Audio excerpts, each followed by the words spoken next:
সুপ্রভাত বন্ধুরা, আজ 9 আগস্ট রবিবার। শুরু করছি চিন্তনের মুখ্যবার্তা।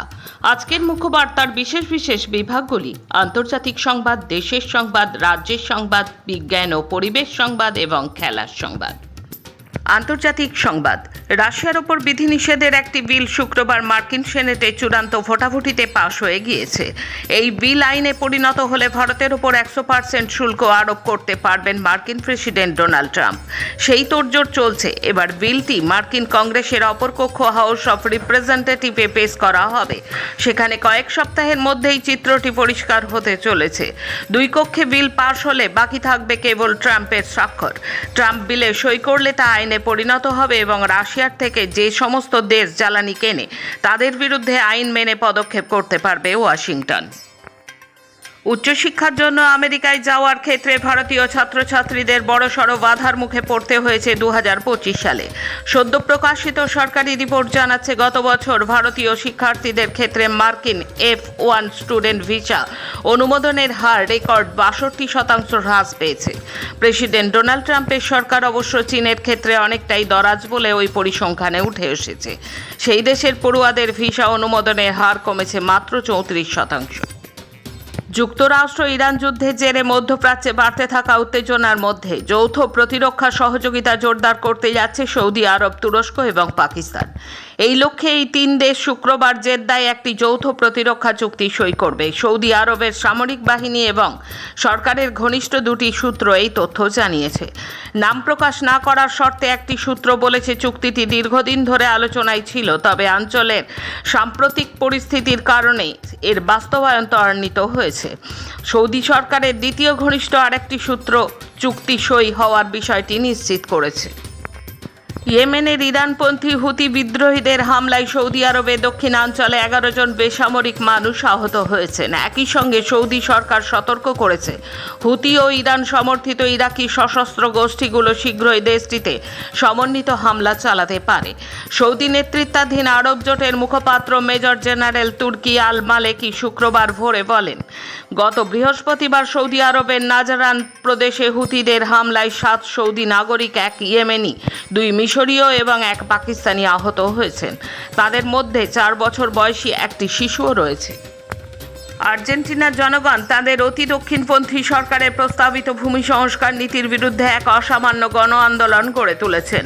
বিক্ষোভকারীদের দাবি, প্রেসিডেন্ট জাভিয়ের মিলেই এই যে ভূমি সংস্কার চাইছেন তাতে বিদেশি কর্পোরেট পুঁজি আর্জেন্টিনার জমি গ্রাস করবে। দেশের সার্বভৌমত্ব বিপন্ন হবে, বিপুল সংখ্যক মানুষ উচ্ছেদ হবেন। এদিন দিনভর রাজধানী বুয়েনোস আইরেসে বিভিন্ন প্রান্তে বিক্ষোভরত ট্রেড ইউনিয়ন এবং বামপন্থীদের সঙ্গে রাষ্ট্রীয় সশস্ত্র বাহিনীর দফায় দফায় সংঘর্ষ হয়েছে। প্রতিবাদীরা মার্কিন যুক্তরাষ্ট্রের পতাকা নামিয়ে ছিঁড়ে দিয়েছেন, কোথাও মার্কিন পতাকা পুড়িয়ে দেওয়া হয়েছে। বহু জায়গায় আর্জেন্টিনা এবং প্যালেস্তাইনের পতাকা একসঙ্গে নিয়ে মিছিল হয়েছে। সরকার চরম দমন পীড়নের পথে হেঁটেছে। লাঠিচার্জ, টিয়ার গ্যাস, রাবার বুলেট, জলকামান সবকিছু প্রয়োগ করেছে প্রতিবাদীদের ওপর। বলাই বাহুল্য, এই সংগ্রামের কেন্দ্রে নেতৃত্বকারী ভূমিকায় আছেন আর্জেন্টিনার কমিউনিস্টরা। ফেসবুক ও ইনস্টাগ্রামের মূল প্রতিষ্ঠাতা মেটাকে $56,70,00,000 জরিমানা পরিশোধ করার নির্দেশ দিয়েছে যুক্তরাষ্ট্রের নিউ মেক্সিকো অঙ্গরাজ্যের একটি আদালত। এই অর্থ শিশু কিশোরদের মানসিক স্বাস্থ্য সেবা তহবিলে জমা দিতে বলা হয়েছে। একই সঙ্গে এসব ক্ষুদে ব্যবহারকারীদের জন্য ফেসবুক ও ইনস্টাগ্রামে বিভিন্ন পরিবর্তন আনতে নির্দেশ দেওয়া হয়েছে। আসছি দেশের খবরে।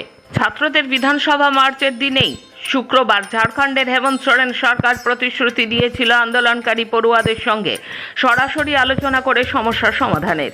শনিবারই সেই আলোচনা শুরু হলো। জেপিএসসি এবং জেএসএসসি নিয়োগ পরীক্ষায় অনিয়মের অভিযোগ ঘিরে টানা আন্দোলনের মধ্যে মুখোমুখি বৈঠকে বসল ঝাড়খণ্ড সরকারের প্রতিনিধি দল এবং আন্দোলনরত চাকরি প্রার্থীদের প্রতিনিধিরা। রাঁচির জয়পাল সিং মুন্ডা স্টেডিয়ামে চলা বিক্ষোভের 14তম দিনে অনুষ্ঠিত এই বৈঠকের পর উভয় পক্ষই আলোচনার পরিবেশকে ইতিবাচক বলে মনে করেছে। তবে আপাতত আন্দোলন প্রত্যাহারের কোনো সিদ্ধান্ত নেওয়া হয়নি। সোশ্যাল মিডিয়ায় নিজেদের একতরফা নিয়ন্ত্রণ রাখতে এবার মেটার বিরুদ্ধে একগুচ্ছ বিধিনিষেধ জারি করল মোদী সরকার। সোশ্যাল মিডিয়া জায়ান্ট মেটাকে এবার সরাসরি অ্যালগরিদম বদলানোর নির্দেশ দিল ভারতের ইলেকট্রনিক্স ও তথ্য প্রযুক্তি মন্ত্রক। সেই সঙ্গে প্ল্যাটফর্ম থেকে কিভাবে বেআইনি ও বিকৃত কন্টেন্ট পুরোপুরি সরানো হবে তার একটি বিস্তারিত অ্যাকশন প্ল্যান বা কমপ্লায়েন্স রোড ম্যাপ জমা দেওয়ার কড়া নির্দেশও দেওয়া হয়েছে। ডিলিমিটেশন ইস্যুতে রাহুল মোদী সংঘাত। রাহুল গান্ধীর প্রশ্ন, 3 বছর ধরে কেন কার্যকর হয়নি নারী সংরক্ষণ বিল? নারী সংরক্ষণ বিল কার্যকর করাকে কেন্দ্র সরকার তরফে প্রস্তাবিত সীমানা পুনর্নির্ধারণের সঙ্গে যুক্ত করার সিদ্ধান্ত ঘিরে কেন্দ্র বিরোধী সংঘাত চরমে পৌঁছল। শনিবার এই ইস্যুতে লোকসভার বিরোধী দলনেতা রাহুল গান্ধী এবং কেন্দ্রীয় সংসদীয় বিষয়ক মন্ত্রী কিরণ রিজিজুর মধ্যে তপ্ত বাকযুদ্ধ প্রকাশ্যে আসে। গত 20 জুলাই থেকে কার্যত অচল রয়েছে সংসদের বর্ষাকালীন অধিবেশন। এই অচলাবস্থা কাটাতে এবং সংবিধান সংশোধনের বিলে বিরোধী জোটের সমর্থন আদায় করতে মোদী সরকার যখন দৈত্য চালাচ্ছিল, তখনই এই রাজনৈতিক সংঘাত পরিস্থিতিকে আরও জটিল করে তুলল। সংবিধান সংশোধনের জন্য সংসদের 2/3 সংখ্যাগরিষ্ঠতার প্রয়োজন, যা এই মুহূর্তে এনডিএর এককভাবে নেই। লোকসভার আসন পুনর্বিন্যাসের কেন্দ্রীয় উদ্যোগের বিরুদ্ধে তামিলনাড়ু থেকে নির্বাচিত সমস্ত দলের সাংসদদের আলোচনায় ডেকেছেন সেই রাজ্যের মুখ্যমন্ত্রী তথা টিভিকে প্রতিষ্ঠাতা সি জোসেফ বিজয়। কিন্তু প্রাক্তন মুখ্যমন্ত্রী এম.কে. স্ট্যালিনের দল ডিএমকে জানিয়ে দিল তারা বিজয়ের ডাকা সেই সর্বদল বৈঠকে সামিল হবে না। স্ট্যালিনের তুতো বোন তথা ডিএমকে সাংসদ কানমজি শনিবার বলেন, বিভিন্ন রাজনৈতিক দল ইতিমধ্যেই সীমানা পুনর্বিন্যাস নিয়ে তাদের অবস্থান স্পষ্টভাবে জানিয়েছে, আমরাও জানিয়েছি। তাহলে বিজয়ের বৈঠক ডাকার প্রয়োজন কি? এরপরেই বিজয়কে আক্রমণ করে তার মন্তব্য, উনি আসলে কাবেরী জলবন্টন বিতর্ক থেকে নজর ঘোরাতে এমন প্রহসন করছেন। প্রসঙ্গত, গত সপ্তাহে কাবেরী নদীর জলবন্টন নিয়ে নতুন করে কর্ণাটকের সঙ্গে তামিলনাড়ুর টানাপোড়েনে শুরু হয়েছে। কর্ণাটকের সরকার তাদের প্রাপ্য জল থেকে বঞ্চিত করছে বলে অভিযোগ তুলে কয়েকটি তামিল কৃষক সংগঠন ইতিমধ্যেই আন্দোলন শুরু করেছে। লকআপে পিৎজার পাশাপাশি আরামদায়ক বিছানার দাবি করলেন ধর্ষণে অভিযুক্ত। ঘটনা মহারাষ্ট্রের। এসসি এসটি ওবিসি লিস্টে আর্থিক মানদণ্ডে সাবকোটা চালুর দাবি নস্যাৎ করল কেন্দ্র। হাওড়া স্টেশনে পাকড়া উত্তরপ্রদেশের বাসিন্দা ভিন রাজ্যে নিয়ে গিয়ে মহিলাকে দলব বেঁধে ধর্ষণ। বাংলাদেশি সন্দেহে বেঙ্গালুরুতে শতাধিক পরিযায়ী আটক। মুসলিম বলেই কি পাকিস্তান থেকে এসেছে? বিজেপি বিধায়কের মন্তব্যে প্রশ্ন আদালতের। ডিলিমিটেশন বিল নিয়ে পুরনো শরিক আকালি দলকে বাগে আনলেন মোদী। এখন রাজ্যের খবর। মনীষীদের অবমাননা করায় বিজেপির তীব্র সমালোচনা করেছেন বামফ্রন্ট সভাপতি বিমান বসু। সেই সঙ্গে এর বিরুদ্ধে আইনি পদক্ষেপ নেওয়ার জন্য পুলিশ প্রশাসনের কাছে দাবি জানিয়েছেন।